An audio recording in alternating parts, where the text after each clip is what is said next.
தந்திரங்களோடு எதிர்த்து நிற்க திராணியா உள்ளவர்களாக முடிக்கி.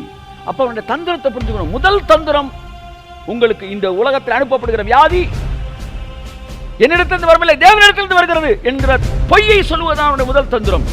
இது தேவனிடத்திலிருந்து புறப்பட்டு வருவர் அல்ல. எங்கள் தேவன் நல்லவர்.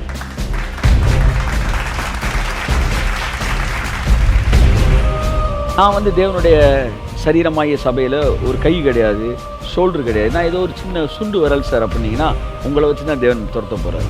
இந்த நாளில், இந்த காலகட்டத்தில் நீ எந்த பிசாசை பார்த்து பயப்பட வேண்டியதில்லை. நீங்கள் தைரியமாக நீங்கள் சொல்கிற வார்த்தைக்கு அது நடுங்கும் என்று வேதம் சொல்லுது.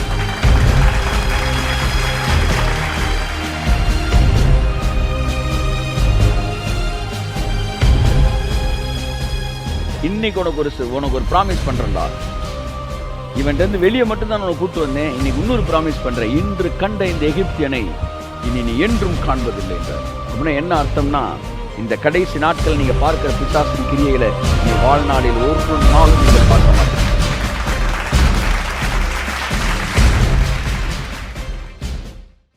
இனி என்றும் காண்பதில்லை. அப்படின்னா எந்த ஆவியெல்லாம் அரகண்ட அலக்கழிச்சு விரட்டி வருதோ அதெல்லாம் ஒட்டுமொத்தமா முடிவு உண்டாக்குவார். அமலேக்கியனுக்கு ஒட்டுமொத்தமாய் முடிவு உண்டாக்கினார். எகிப்தியனுக்கு ஒட்டுமொத்தமாய் முடிவு உண்டாக்கினார். அதற்கு பிறகு இஸ்ரவேல் ஜனத்தில் வாழ்நாளில் அதை பார்க்க முடியாதபடிக்கு ஒட்டுமொத்தமாக என்ன செய்தார்? அந்த பார்வோனை அவனுடைய சேனைகளையும் சைனியங்களையும் அழித்தார். அப்ப நல்லா கவனிங்க, இது ரொம்ப அலக்கழிக்குதுன்னா இது ஒட்டுமொத்தமா முடிய போகுதுன்னு அர்த்தம். அதாவது ஒரு பாம்பை நீங்க விரட்டுறீங்க, சரட்டுன்னு போய் சத்தமெல்லாம் வெளியே போயிடுச்சு அப்படின்னா அது எஸ்கேப் ஆயிருக்குன்னு அர்த்தம். ஆனால் எதிர்த்து நின்று அலக்கழிக்குதுன்னா அது காலியாக போகுதுன்னு அர்த்தம். இந்த பாம்பு இப்போ அலக்கழிக்குதுன்னா இது முடியுதுன்னு அர்த்தம். ஆனால் ரொம்ப ஸ்ட்ராங்காக இருக்கிறேன். அது எப்படி சார்? அதாவது கம்பை வில்லன் சுற்றிட்டான்னா அடுத்த சீனை ஹீரோ சுற்றணும்ல.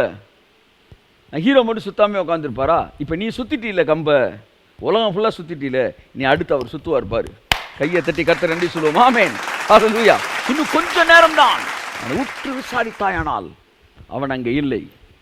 என் அன்புக்குரியவர்களே, தைரியமா இருங்க. புதன்கிழமை பேசணும். நம்மெல்லாம் யாரு? கப்பலை திசை திருப்புகிற மாலுமிகள். In Christ who we are the captains who turn the ship towards the destination. இந்த உலகமாகிய கப்பல் எவ்வளவு பெருசா இருந்தாலும், எவ்வளவு பெருசா இருக்கட்டும், இந்த உலகமாகிய கப்பல் கடும் காற்றில் அடிபடட்டும், ஆனால் அது எங்கே போகும் அதை நடத்துகிறவன் யோசிக்கும் இடம் இரு, அங்குதான் அது கடந்து செல்லும். நீயும் நானும் அவரோடு கூட உட்கார்ந்து இருக்கிறோம். நம்ம தான் இந்த உலகத்தை நடத்துறவங்க. நம்ம எங்கே யோசிக்கிறோமோ அங்கே அந்த உலகம் போகுது. புதன்கிழமை செய்தியை போய் பாருங்க.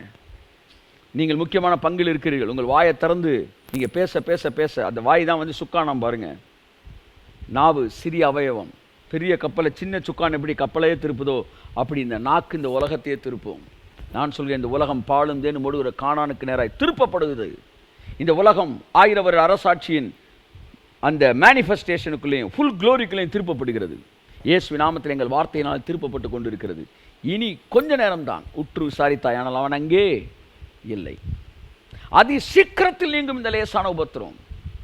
வேதம் சொல்லுகிறது, பவுல் சொல்லுகிறார், சமாதானத்தின் தேவன் சாத்தானை சீக்கிரத்திலே உங்கள் கால்களின் கீழே நசுக்கி போடுவார். அத்தனை வார்த்தையிலும் சீக்கிரம் சீக்கிரம் என்கிற வார்த்தை வருகிறது. தேவனாய கர்த்தர் தம்மை நோக்கி வேண்டிக் கொள்கிறவர்களுக்கு பலன் அளியாது இருப்பாரோ? சீக்கிரத்திலே பலன் அளிப்பார். இன்னும் இந்த உலகம் வெகு சீக்கிரத்திலே இதுவரை பார்க்காத மகிமையை தேவ பிள்ளைகள் மூலமாக இந்த உலகத்துக்குள் கடந்து வருகிறதை பார்க்க போகிறது. Praise God, hallelujah, hallelujah, hallelujah. சரி அன்புக்குரியவர்களே, பார்வோன் விரட்டி வந்ததுனால டோட்டலாக அழிஞ்சிட்டான். தாவிகள் எப்பெல்லாம் அழக்களிக்குதோ அப்பெல்லாம் மொத்தமாக அழிய போதுன்னு அர்த்தம். வேதம் சொல்லுகிறது, தனக்கு கொஞ்ச காலம் மாத்திரம் உண்டு என்பதை அறிந்து மிகுந்த கோபம். அவனுக்கு என்ன போகிறோன்னு தெரிஞ்சிருச்சு. அதனால் அப்படி இப்படின்றான். ஒன்றும் நடக்காது இயேசு நாமத்தினால. ஹல்லேலூயா. இயேசுனார் அப்படி அமைதியான்னு பார்த்துக்கிட்டே இருக்காரு. கிளம்புறியா எப்படி அப்படின்றாரு. கொஞ்சம் நேரத்தில் அவன் எல்லா டான்ஸையும் முடிச்சுட்டு கிளம்பிட்டான். அந்த நேரமே அவர் கொடுத்துருக்க வேண்டிய அவசியம் இல்லை. ஆனால் நமக்கு ஒன்று சொல்லித்தர விரும்புகிறாரு. நீ போகிற இடத்துல இந்த மாதிரி சில செய்வானோன்னா பயந்து போய் வந்துடாத. நான் போயிட்டு 40 நாள் ஃபாஸ்டிங்கை போட்டு வரேன். வந்த போக்கில் முடிச்சுட்டு தான் போகணும். ஆமாம், குர்கா கத்தி எடுத்தால் ரத்தம் படாமல் உள்ள வைக்கவே கூடாது. ஆமாம், தன் நாவை தன் பட்டயத்தை இரத்தம் படாமல் வைத்திருக்கிறவன் சபிக்கப்பட்டவன். வந்துட்டுனா வேலையை முடிச்சுட்டு போயிரு. நான் ஒரு இடத்துல ஒரு அசுத்தாவியை துரத்த என்னை கூப்பிட்டு போயிருக்கிறாங்க. என்னென்னா வந்து அந்த அந்த ஆவியை வந்து ஒரு பெரிய வந்து கல்கத்தா இதுன்ட்டாங்க. கல்கத்தாவில் இருக்கிற அது வந்துச்சுன்னா காளி அப்படின்ற மாதிரி வந்து உங்களை காலி பண்ணிடுவேன் அப்படின்ற மாதிரி ஒரு ஆவி. அது அந்த வீட்டுக்கு வந்தாலே வந்து அந்த வீட்டில் ஒருத்தர் பிடிச்சிருச்சு. வீடு ரத்த வாடை தான் எடுக்குது சார்ன்றாங்க. என்னடா ரத்த வாடன்றீங்க, ஒன்றும் புரியல. என்னை நேரம் என்னை தேடி வந்தேன். நான் தெளிவாக என்ன செஞ்சுட்டேன், முதல்ல இன்னொரு பாஸ்ட் அட்ரஸை கொடுத்து அவர்கிட்ட போங்க, அவரது 99 நினைக்கிறேன். இன்ஃபேக்ட் பயந்து போயெல்லாம் அனுப்பலை. அவர் கொஞ்சம் பிசாசு துரத்துறதுல கொஞ்சம் தெளிவானவர் என்று விசுவாசித்து நான் அவர் அட்ரஸை கொடுத்து அவர்கிட்ட போங்க. அவங்க சரிங்க சார் அப்படின்னு போய் பார்த்தாங்க. அவர் 2 பேரை அனுப்பிச்சுட்டார். அவங்க போய் பார்த்துட்டு இது கொஞ்சம் பவர்ஃபுல்லான ஆவி சார் அப்படின்ட்டாங்க. இதுக்கு செலவு கொஞ்சம் எக்ஸ்ட்ரா ஆகுன்ற மாதிரி, இது வந்து இந்த ஃபால் சீலிங் போட இவ்வளோ ரேட் ஆகுமே சார் அப்படின்ற மாதிரி, இது கொஞ்சம் இதாகுங்க சார், அதனால் நாங்கள் போய் ஜெபிச்சுட்டு வரேன்ட்டு வந்துட்டாங்க. அவங்க பாவம் ரொம்ப கஷ்டப்பட்டு இருக்கிற ஒரு குரூப்பு. உடனே அடுத்து என்ன கூப்பிட்றாங்க, என்ன கூப்பிடலை, என்ன 2வது வரையும் கூப்பிடல. அப்போ வந்து என்ன சார் இப்படி ஆகி போச்சுன்றாங்க. வேறு ஏதாச்சும் ஒரு டீ கடையிலே வந்து எந்த கடையில் நல்ல டீ கிடைக்கும் அப்படின்னு கேட்டாங்கன்னா என்கிட்ட கேட்குறேன். ஏற்கனவே ஒரு கடையை காமிச்சு அங்கேயும் போல், இப்போ எவனும் வரமாட்டேன்றா, என்ன செய்யணும் சார், நீங்களாச்சும் ஏதாவது நீங்கள் பார்த்து எதாவது செய்ய முடியுமா அப்படின்றாங்க. ஏசுனார் பார்த்து சொன்ன மாதிரி. உடனே நீ விசுவாசி குடும்பம்னால் ஆகும் அப்படின்றேன். அவனுக்கு விசுவாசம் கொஞ்சம் இதாகுது. நம்மளை ஆளை பார்த்த உடனே ஆள் வந்து எங்கே இருக்கானே, இவன் எப்படி வந்து துரத்துவானா பிசாசை, அது கல்கத்தாலேருந்து வந்திருக்கு எப்படின்னு. நான் உடனே அவன் தெரிஞ்ச ஃபோனை போட்டு, அண்ணனை விட்டு நீங்கள் எதுக்கு வந்து வந்து அவர்கிட்ட போய் வேறு எதுன்னு கேட்டுட்டு அவரை கூட்டிகிட்டு போங்க அண்ணன் சரின்னாருன்னா கூப்பிட்டு போங்க. நான் உடனே போனோம், நான் வரீங்களா, நான் வரேன்ட்டேன். நான் அப்போ பிசாசை துரத்துற லெவலில் இல்லைன்னா என்னென்னா வந்து அந்த டைமிங்கில் நம்மளே வேறு ஒரு கடும் பஞ்சாயத்தில் ஓடிக்கிட்டு இருக்கிறோம். இதை எப்படி செட்டில் பண்ணுறது, அதை எப்படி இந்த நேரத்தில் இவனுக்கு நான் இதை துரத்த கூப்பிட்றேன். ஏன்னா நான் என் மைண்டில் என்ன இருக்கிறேன், அப்போ லீகலிஸ்டிக் இது, ஜபிக்கணும் கொள்ளணும் இப்படி தான் பண்ணணும் போலன்னு. ஆனால் ஆவியானவர் சொன்னேன், இப்போ உனக்கு இருக்கிற இந்த பலத்தோடு போ. நல்லா தெரிஞ்சாங்க, ஆவியை துரத்துறதுக்கெல்லாம் எக்ஸ்ட்ரா பலன்லாம் இருக்கிற பலத்தோடு அப்படியே போங்க. கர்த்தர் சொல்லிட்டாருன்னா அமைதியாக போயிட்டே இருங்க, ஆவிக்குரிய விவேகத்தோடு அப்படியே கிளம்பிடுங்க. சரி கிளம்பி அப்படியே ஜெபம் பண்ணலான்னு பார்த்தா கூட இருந்து கூட்டி போயிட்டேன். போயிட்டு இருக்கும்போது அப்போல்லாம் பஸ்ஸு தான், பஸ்ஸில் பார்த்தா வீடியோ கோச்சில் ஏற்றிட்டாங்க. வீடியோ கோச்சில் படம் போட்டுக்கிட்டு இருக்கிறாங்க. அங்கேயும் ஜெபிக்க முடியல. என்னடா அங்கே ஒரு ஆவி வேறு வெயிட் பண்ணிகிட்டு இருக்கு, போகிற வழியில் ஜெபிக்கலாம்னா பஸ்ஸில் ஜெபிக்க முடியல.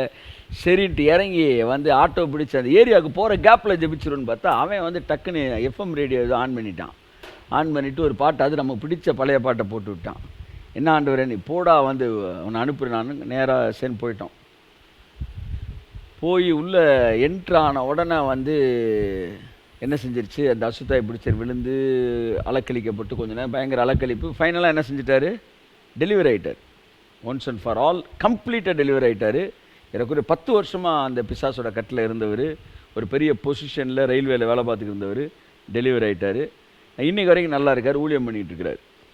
இப்போ என்னென்னா அந்த போகிறதுக்கு முன்னாடி வந்து அந்த டெவலை வந்து டீல் பண்ணோன்னா அது ரொம்ப, அது என்ன சொல்ல வந்து பெரிய டெவிலு, அதெல்லாம் வந்து எப்படி நம்ம பண்ணுறது கொள்வது அப்படின்லாம் வந்து நீங்கள் யோசிக்கக்கூடாது. தேவன் தம்முடைய கையினால் பிசாசை துரத்தல, விரல்னால தான் துரத்தினார். நான் வந்து தேவனுடைய சரீரமாகிய சபையில் ஒரு கை கிடையாது, ஷோல்டர் கிடையாது, நான் ஏதோ ஒரு சின்ன சுண்டு விரல் சார் அப்படின்னீங்கன்னா உங்களை வச்சு தான் தேவன் துரத்த போகிறார். இந்த நாளில் இந்த காலகட்டத்தில் நீ எந்த பிசாசை பார்த்து பயப்பட வேண்டியதில்லை.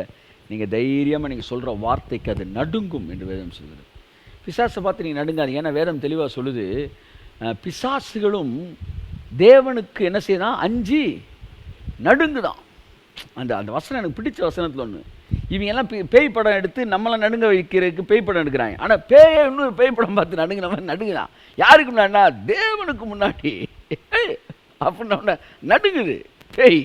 எப்பேற்பட்ட தேவன் நம்மள்ட்ட இருக்காரு பாருங்க. பிசாசுகளும் அஞ்சுகிறது இல்லை, அஞ்சி நடுங்குகிறது. அப்பேற்பட்ட ஒரு சாமியை நம்ம கையில் வச்சுக்கிட்டு கையை தட்டுங்க சார். ஆமென், பிரைஸ் காட். எவ்வளவு பெரிய தேவன். அவரை பார்க்கும்போது பிசாசுகளும் அஞ்சி நடுங்குகிறது. அப்படியே உடம்பு படபட படபட படபட படபட ஆடுதான். அவனை போய்கிட்டு நீங்கள் வந்து பாசிட்டிவ் போட்டு வரேன், அதை போட்டு வரேன், நான் கர்த்தர் சொல்வார், அசிங்கப்படுத்தாதரா போடா. பாலகர் வாயினாலும் குழந்தைகள் வாயினாலும் பழிகாரனையும் பகைங்கனையும் அடக்கி போட குழந்தைகள் வாயினாலே தேவன் பலன் உண்டாக்குகிறார். பிசாசுகளை காலி பண்ணுறதுக்கு தன்னுடைய ஜாம்பவான்களை அனுப்புறதில்லை, இருக்கிறதுலே சுல்லானதை அனுப்புறாரு. பாருங்க, கோலியாத் வந்து நின்னா, டேய் உன்னுடைய படை வீரர்களில் யாராவது என்னை கொல்ல முடியுமா அப்படின்னு கேட்குறான். அப்படியே நிற்கிறான். சவுலுக்குலாம் 6 அடிக்கு பனைமரத்தில் பாதியில் நிற்கிறான். ஆனால் வெளியே பார்த்தா மிடுக்கு, உள்ளே பார்த்தா லுடுக்கு, அப்படி நின்றுக்கிட்டு இருக்கிறான். அங்கிட்டு ஒரு 10,000 பேர் ரெடியாக நிற்கிறாங்க. ஆனால் கர்த்தர் வந்து எவனையும் வந்து காட்டி கொடுக்கல. சரி நம்ம பிள்ளை அப்படின்ட்டு கோலியாத் கேட்குறான், உங்கள் ஊரில் உங்கள் நாட்டில் இருக்கிற படை வீரன் ஒருத்தனை ஜெயிக்க முடியுமா? படை தளபதி ஜெயிக்க முடியுமா? கர்த்தர் சொன்னார், படை வீரன் படை தளபதிலாம் கிடையாரா, உன்னை காலி பண்ணுறதுக்கு ஒரு ஆடு மேய்க்கிறவன் அனுப்பிச்சுட்டான்னாரு. கையை தட்ட. ஆமே, என்ன காடு பாருங்க, என்ன மெஜஸ்டிக் காடு பாருங்க. சவுல் தேவையில்லடா உனக்கு, ராஜா தேவையில்ல, தளபதி தேவையில்ல, கமாண்டர் தேவையில்ல. எங்கள் ஊரில் ஆடு மேய்ச்சிக்கிட்டு இருந்து புளியோதரை பொட்டினத்தை காலையில் வந்து கஞ்சியும் வடையும் கொண்டு போய் சாப்பிட்டுட்டு இருக்கான் பாரு, அவன் போது நான் உன்னை காலி பண்ணேன். போய் அருளாமானேன்னார், அடிச்சு ஒரு காலி பண்ணிட்டு வந்துட்டான். கொஞ்ச நேரத்தில் பெலிஸ்தியர் பார்க்குறா, இல்லைடா அவங்க ஊரில் வந்து சோறு கொடுக்க வந்தவனே எப்படி இருக்கான்னா, அப்போ தளபதி எப்படி இருப்பான், ராஜா எப்படி இருப்பான்னு. அதுதான் பிசாசுக்கு லிமிட்டு. சும்மா போட்டு வியாதியை பற்றியும் உலகத்தை பற்றி ரொம்ப பேசாதீங்க, இன்னும் கொஞ்சம் நேரம் இருக்க மாட்டான். இதற்கிடையில் எதை நீங்கள் இழந்திருந்தாலும் அதை மறுபடியும் கர்த்தர் உங்களுக்கு மீட்டுக் கொடுப்பார். கரங்களை தட்டி கர்த்தர் நன்றி சொல்லுவோம். நாமே நாமே நாமே நாமே. சமாதானத்தின் தேவன் சாத்தானை சீக்கிரத்தில் உங்கள் கால்களின் கீழ் நசுக்கி போடுவார். இன்னும் கொஞ்ச நேரம் தான், அவன் அங்கே இருப்பது இல்லை. அது சீக்கிரத்தில் நீங்கும் இந்த லேசான உபத்திரம். ஸோ ஒவ்வொரு பிசாசும் வெளியேறும்போது ஒரு சீனியர் ஆவிலாம் வந்து என்ன செய்யுது, அப்படியே அலக்கழிக்குது. இந்த பூமியை 6000 வருஷத்துக்கு மேலே அவன் என்ன செஞ்சுக்கிட்டு இருந்தான், மக்களை ஏமாற்றி 4000 வருஷம் மக்கள் ஆளுகை செஞ்சுக்கிட்டு இருந்தான். அடுத்த 2000 வருஷம் ஆட்சி வந்து தோத்துட்டான், தோற்று அவன் தோற்கடிக்கப்பட்டுட்டான் வாரில். ஆனால் அடுத்த 2000 வருஷம் மக்களோட குருட்டுத்தன்மையை வச்சு ஜெயிச்சுக்கிட்டு இருந்தான். இன்றைக்கும் ஒரு குருட்டுத்தன்மையை வச்சு நம்மளை ஜெயிச்சுக்கிட்டு இருக்கிறான். இன்றைக்கி இவ்வளோ பெரிய வியாதி இந்த உலகத்தில் கொடுத்துட்டு தேவன் கொடுத்தாரு, அது ஒரு குறிப்பு. ஆமேன், கர்த்தர் கொடுத்தாரு. கடைசி நாட்களிலே இதெல்லாம் வரும்னு சொல்லியிருக்காருல்ல, கடைசி நாட்களில் இதை வரும்னு சொன்னார். ஏன்னா அவன் போகிறதுக்கு முன்னாடி இதெல்லாம் செய்வான்டான்னு சொல்கிறாரு. கடைசி நாளில் நான் அனுப்புவேன்னு சொல்லலை. கடைசி நாள் மனிதர் தற்பிரியராக இருப்பார்கள்னா தற்பிரியர் அவரை அனுப்புகிறாரு. அவனாக தான் அப்படி ஆகுறான். அப்படி தான் கடைசி நாட்களிலே மனிதன் பணப்பிரியனாக இருப்பான். கடைசி நாட்களில் மனுஷன் வந்து தாய் தகப்பன்மார் கீழ்ப்படியாதவனாக இருப்பான். அப்படின்னா இதெல்லாம் தேவன் அனுப்புகிறான் நீங்கள் சொல்லுவீங்களா? நடக்க போகிறத சொல்கிறாரு. ஆமாம், அப்படித்தான் கடைசி நாட்களில் இந்த மாதிரி பெரும் வியாதிகள் இதெல்லாம் வரும்னா என்ன அர்த்தம் தெரியுமா? அவன் வந்து வெளியே போகிறதுக்கு முன்னாடி அலக்களிக்க ட்ரை பண்ணுவான். ஆனாலும் தெரிந்து கொள்ளப்பட்டவர்கள் நிமித்தம் கையை தட்டுக்கு ஆமேன், அந்த நாட்கள் அடக்கப்படும். ஆமாம், நான் சொல்கிறேன், குறைக்கப்படும்ல, அடக்கப்படும். யார் தெரிந்து கொள்ளப்பட்டவர்கள்? பக்தி உள்ளவன் எவனும் கர்த்தர் தனக்கென்று தெரிந்து கொள்கிறார். அப்போ தெரிந்து கொள்ளப்பட்ட நிமித்தம் அது குறைக்கப்படும்னா யார்? பக்தி உள்ளவன் நிமித்தம் அது குறைக்கப்படும். பக்தி உள்ளவன் யார்? பக்தி உள்ளவன் எவனும் விண்ணப்பம் செய்வான். ஸோ விண்ணப்பம் செய்கிறவன் பக்தி உள்ளவன், பக்தி உள்ளவன் தான் தெரிந்து கொள்ளப்பட்டவன். ஸோ விண்ணப்பம் பண்ணுகிறவன், தேவனோடு சம்பாசிக்கிறவன், தேவனோடு நடக்கிறவர்களாலே அந்த சூழ்நிலைகள் மாற்றப்படும். இந்த உலகத்தின் சூழ்நிலைகள் மாற்றப்படும். இப்போ நடக்கிற இது வார்னா பிசாசு வந்து கலகம் பண்ணுறான். அந்த கலகத்துக்கு எதிரான அடக்குமுறை, அதுதான் நான் வார்ன்றேன். இது வந்து இட் இஸ் த ஃபைனல் வார். இனிமே அவன் இந்த பூமியில் இருக்க முடியாது. ஏன்னா என்னைக்கு நீ உலக அளவில் அலக்களிப்பை நீ கொண்டு வந்துட்டியோ, இனி உலகத்தில் நீ எங்கேயுமே இருக்க முடியாது. ஆமேன். யாராச்சும் ஒருத்தர் உங்களை விட்டு வெளியே போகிறான், ஏதோ பண்ணுறான், அமைதியாக போகிறான்னா அமைதியாக விட்டுருவீங்க. பிரச்சனை பண்ணணும்னு கிளம்பிட்டான்னா நீங்கள் அடுத்து என்ன செய்வீங்க? நோண்டி நொங்க எடுத்துருவீங்க. நீ பிரச்சனை பண்ணணும்னு நினச்சிட்டியா, அப்போ பார்த்துருவோண்டா, அப்போ வந்து அம்புட்டை எடுறா, வெளியேறா, அவன் ஃபைலை ஃபுல்லாக வெளியேறான்னு எடுத்துட மாட்டீங்க. அதுதான் இப்போ நடந்துக்கிட்டு இருக்கு என் அன்புக்குரியவர்களே. ஆக வேதம் தெளிவாய் சொல்லுகிறது, அவை இந்த காலகட்டத்தில் எப்படி கண்டினியூ பண்ண பார்ப்பானா, இதெல்லாம் தேவன் தான் செய்கிறாரு. நீங்கள் தேவன் தான் செய்கிறாருக்கு ஆமேன்னு சொல்லிட்டீங்க, ஆமான்னு சொல்லிட்டீங்கன்னா அடுத்து ஒரு 2000 வருஷத்துக்கு அவன் அடி போட்டுருவான். அடுத்து 2000 வருஷம் சூப்பராக உட்காந்துருவான். ஏன்னா நீங்கள் உங்களை அடிக்கிறவனை விட்டுட்டு வேறு பக்கம் திரும்பிட்டீங்களே, அதனால் இவன் சேஃபாக இருப்பான். இந்த பள்ளி இருக்குல்ல சார், இந்த பள்ளியை வந்து நீங்கள் திடீர்னு ஒரு பள்ளி அடிக்கணும்னு முடிவு எடுத்துட்டீங்கன்னு வச்சுக்கோங்களேன், பள்ளி டக்குன்னு என்ன செய்யும்?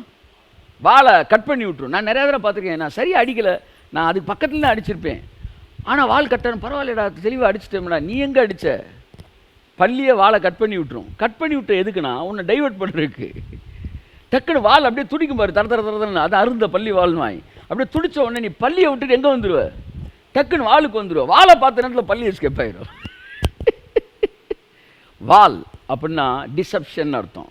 டிசீவிங்னு அர்த்தம். வால் வந்து உன்னை ஏமாற்றுவதற்காக. பாம்பு கூட வாலை வந்து ஏமாத்துறதுக்கு பயன்படுத்துமா. அந்த ஒரு குறிப்பிட்ட பாம்பு வந்து என்ன செய்யுமா, அந்த வாலில் அந்த சவுண்டு சர்ன்னு கொடுக்கும். அதை பார்த்து அந்த தவளைலாம் நம்மள டப்புன்னு பிடிச்சிரும். வால் என்பது வஞ்சகம். பிசாசு தான் ஒன்றை செஞ்சுட்டு கடவுள் பக்கம் டைவெர்ட் பண்ணிடுவான். இனி ஒரு 3000 பேர் 4000 பேர் உட்காந்து, பிதாவே ஏன் இப்படி வந்து நீங்கள் வந்து பேண்டமிக் அனுப்புனீங்க, நீங்கள் வந்து ஏன் ஆண்டவரே வந்து இப்படி இது பண்ணீங்க, எங்கள் பாவங்களை எல்லாம் தயவுசெய்து மன்னிச்சிருங்கப்பா. வந்து அவர் சொல்கிறார் 2000 வருஷத்துக்கு முன்னாடியே இவர்கள் இன்னதென்று அறியாது இருக்கிறார்கள், இவர்களை மன்னியுன்னு சொல்லி மன்னிச்சிட்டேன்பா. இப்போ வந்து மன்னிப்பு வைக்கிறார். அவர் நமக்கு சமாதானத்தை நம்மோடு பிதாவோடு கூட ஒப்புரவாக்கினார், நமக்கு சமாதானத்தை உண்டு பண்ணினார். எவ்வளோ அழகாக குலசேரில் இருக்குது, எல்லாத்தையும் முடிச்சிருக்காரு. உங்களுக்கு பிதாவுக்கு சமாதானத்தை ஏற்படுத்திட்டாரு. இதுக்கப்புறம் வந்துட்டு படம் முடிஞ்சதுக்கப்புறம் ஒருத்தன் வந்து வந்து எப்போ படம் போடுவார் அப்படின்ன மாதிரி மன்னிப்பு கேட்டுக்கிட்டு இருக்கிறாங்க. இது என்னது, அம்புட்டையும் திருப்பி விட்டான், திசை திருப்பி விட்டான். பெரிய பெரிய ஜாம்பவான்கள் இங்கே விழுந்து போனார்கள், மிகப்பெரிய நட்சத்திரங்களை போன்றவர்கள் விழுந்து போனார்கள்.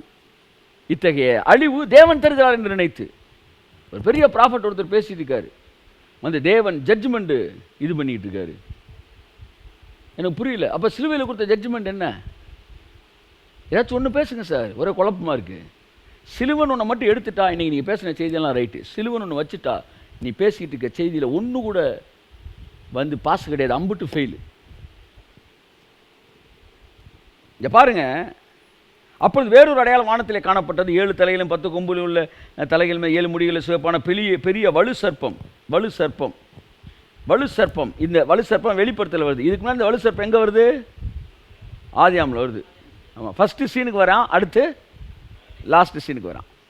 அப்படின்னா என்ன அர்த்தம்? இந்த சர்ப்பம் எப்போவுமே தலையை வெளியே காட்டாது. யாரெல்லாம் தலையை வெளியே காட்டாமலே வேலை பார்க்குறானோ அவனுக்கு பேர் வலு சர்ப்பம்.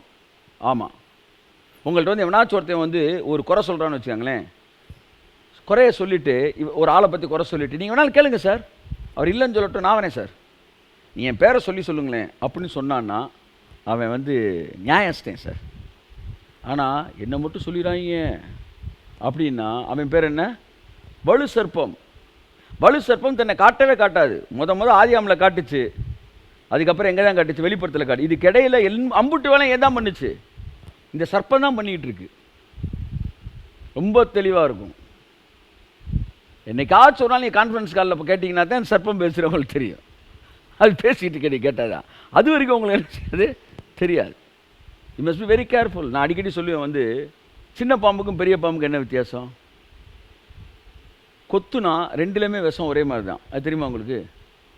தெரியும். இன்ஃபேக்ட் சின்ன பாம்பு கொஞ்சம் விஷம் கூடன்றாங்க, பெரிய பாம்புக்கு பெரிய லெவலில் விஷம் இருக்காதுன்றாங்க. இருந்தாலும் இப்போ பாம்பு சைஸை பார்த்தா பெரிய பாம்பு, ரெண்டுமே கொத்துனா காலி தான்.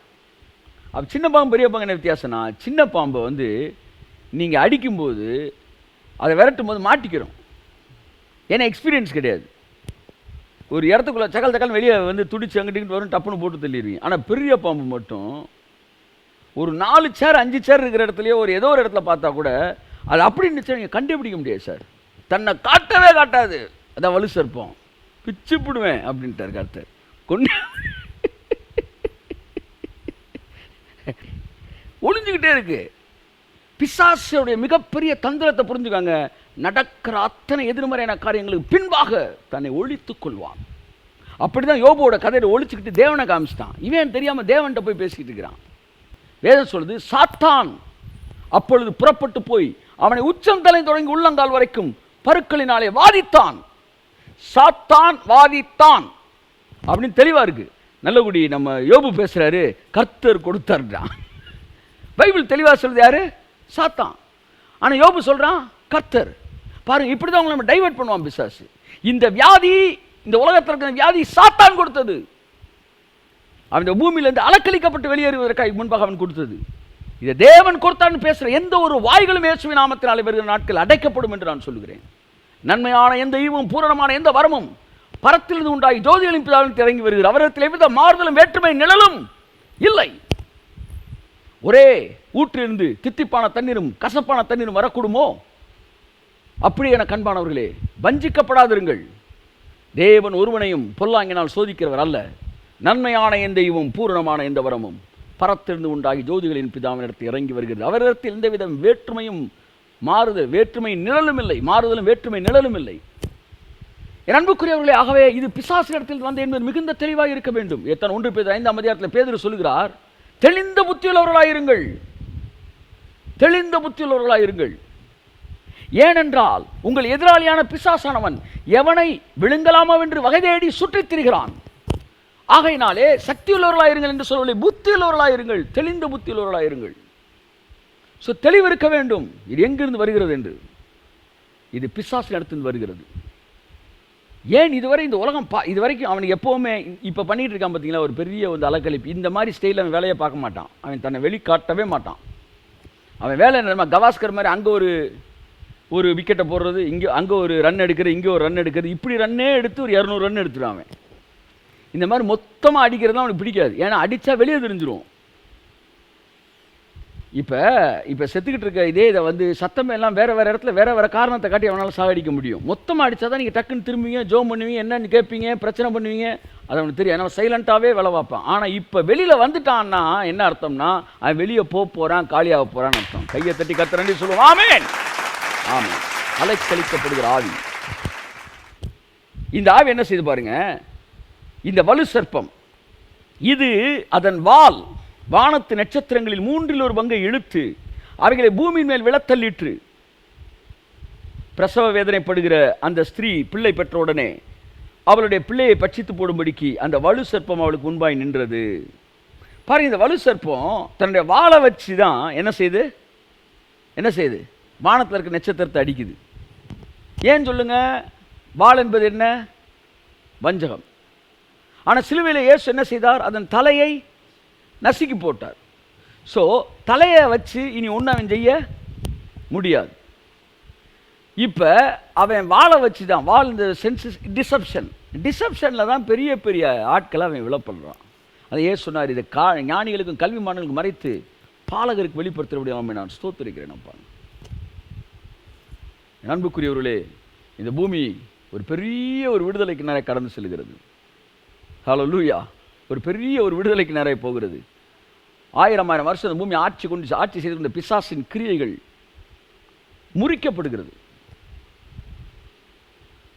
அவன் அலக்களிக்கப்பட்டுக்கிட்டு இருக்கிற நேரம் அது. ஒரு சேதமும் செய்யாமல் புறப்பட்டு போ. ஃபர்ஸ்ட் சீனு சேதப்படுத்துகிறான். எங்க லேகியோன் அலக்களிக்குது, போமாட்டேன். உன் பேர் என்னன்னு கேட்குறேன். நாங்கள் லேகியோன். எத்தனை 6000 ஆவி. 6000 எங்கடா இருந்தீங்க, ஒரே இடத்துல இருந்துக்காங்க. ரொம்ப நெருக்கமாக இல்லை இடம். என்ன பண்ண, ஒருத்தன் தான் ஃபுல் பவரோடு இருந்தான், அதனால் என் கூட இருந்தோம். சரி, வெளியே போறியா, நான் கிளம்பிடுறேன், அந்த பணிகளுக்குள்ளே போய்க்கிறேன் நான். ஓகே போன்றார். அவர் தெரியும் போனால் என்ன நடக்கும்னு. ஆனால் அவர் அதை அனுமதிக்கிறார். ஏன்னா நீ நாளப்பண்ண இதே மாதிரி செஞ்சினா நடக்க போகிற அழிவுக்கு நீ தாண்டா பொறுப்பு.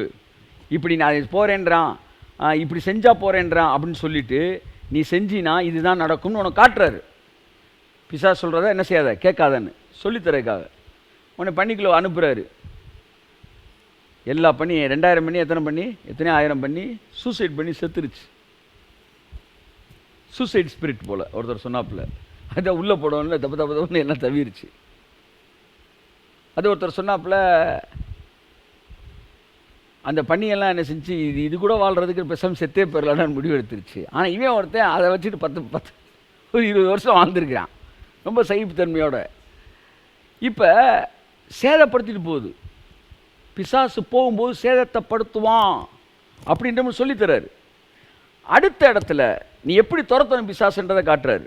எப்படி துரத்தணுமா, ஒரு சேதமும் செய்யாமல் இவனை விட்டு புறப்பட்டு போன்றார். ஏன்னா பாஸ்ட் எக்ஸ்பீரியன்ஸு. நீ போகும்போது சில நேரம் கண்ணாடி ஆகிட உடச்சி ஏதாச்சும் காலி பண்ணிட்டு போ. ஒரு சேதம் செய்யக்கூடாது, அமைதியாக வெளியே போ. சத்தமெல்லாம் வெளியே போயிடுச்சு. இப்போ அதைத்தான் நம்ம சொல்லணும். இந்த பூமியிலிருந்து ஒரு சேதம் செய்யாமல் புறப்பட்டு போ, ஒரு சேதம் செய்யாத புறப்பட்டு போ. இனி ஒரு எதிர்மறையான காரியத்தை எங்கள் காதுகள் கேட்கக்கூடாது இயேசுவின் நாமத்தினாலே. நாவின் அதிகாரத்தில் ஜீவன் உண்டு, நாவின் அதிகாரத்தில் பிசாசுக்கு மரணம் உண்டு. ஆகவே அன்புக்குரியவர்களே, பிசாசு எப்பொழுது ஓடி போவான், வேதம் சொல்லி எதிர்த்து நில்லுங்கள், அப்பொழுது பிசாசு உங்களை விட்டு ஓடி போவான். அவனுக்கு கீழ்ப்படிஞ்சுக்கிட்டு இருக்கக்கூடாது. ஒரு ஆவியிட்ட போய் இப்படி தான் வந்து ஒருத்தன் துரத்துறான் சொல்லி மெழுகுவத்தி எடுத்து நீங்கள் 12 மெழுகுவத்தி வச்சிங்கன்னா நான் போயிடுறேன்னு அந்த ஆவி. இது என்ன, அது வந்து மெழுகுவத்தி கம்பெனிக்கார ஓனர் செத்து போன ஆவியா என்னன்னு எனக்கு தெரியல. அது மெழுகுவத்தி வச்சா போகிறேன்ட்டு. உடனே இவன் என்ன செஞ்சுட்டா, மெழுகுவத்தி எடுத்துட்டான். ஒரு பாஸ்டர் ஒருத்தர் தெரிஞ்ச ஒருத்தர் சொல்கிறாப்புல, எடுத்துட்டு மெழுகுவத்தி எரிகின்றது, தீபங்கள் தெரிகிறதுன்னு அப்படியே பாட்டோடு போகிற மாதிரி போகிறான். கர்த்தர் சொன்னாரா, என்னடா வேலை பார்த்துக்கிட்டு இருக்கிற, என்ன பண்ணிகிட்டு இருக்கிற? இல்லை இந்த ஆவி சொன்னான். ஆவி சொல்லிச்சுன்னா ஆவி சொல்கிற கேட்குறக்கு அது என்ன சொல்லுது, ஏதாவது ஒரு வகையிலே தான் சொல்கிறேன் நீ கேட்கணும்னு. போறியா அடிவாங்க போறியா? ஒரு இடத்துல சொல்கிறார் வந்து பேசாமல் புறப்பட்டு போ, ஒரு இடத்துல ஒரு சேதம் செய்யாமல் புறப்பட்டு போ. ஆவிகள் சொல்லுகிற கேட்பதற்கு நாமல்ல, நாம் சொல்லுகிறதை கேட்பதற்கு தான் ஆவிகள் இருக்கிறது. ஸோ இப்போ எல்லாம் நல்லா பாருங்கள், எல்லா வித எதிர்மறையான காரியத்துக்கு பின்பும் அசுத்தாவிகள் கிரியை செய்ய அசுத்த ஆவி தான் இருக்குது. இந்த ஆவி ஏன் இப்போ உலகளாவிய ஒரு அழிவை ஏற்படுத்துதுன்னா, இந்த உலகத்தின் எந்த மூலையில் இருக்க முடியாத ஒரு சூழ்நிலைக்குள்ளாக இப்பொழுது கடந்து வந்திருக்கிறது. தனக்கு கொஞ்ச காலம் மாத்திரம் உண்டு என்பதை அறிந்து மிகுந்த கோபம் கொண்டு வருது. ஆமேன்.